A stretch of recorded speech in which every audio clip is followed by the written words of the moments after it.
হ্যাঁ ঠিক করছিস 11 আসি তো 11 একটু বেশি বুঝছ বাদ কিছু তো বাদ না ওই আজকে বেতন দেওয়ার তারিখ না বেতন আনছ বেতন না দিলে আজকে স্যার বাইরে ছিড়ি আসবো রে বেতন লইছি না পড়া তো ভাই না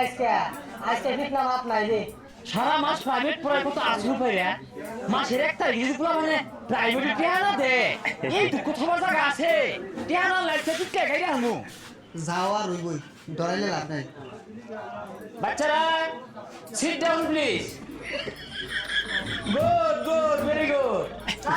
সিগা তো বা আমরা তো খাই বসে গুড করতে হইলো আই বেশি বুঝাস ইংরেজি মারে তুই স্যারের সাথে বেশি বুঝ স্যার যেটা হয়েছে ওটাই ঠিক বসা ইয়ে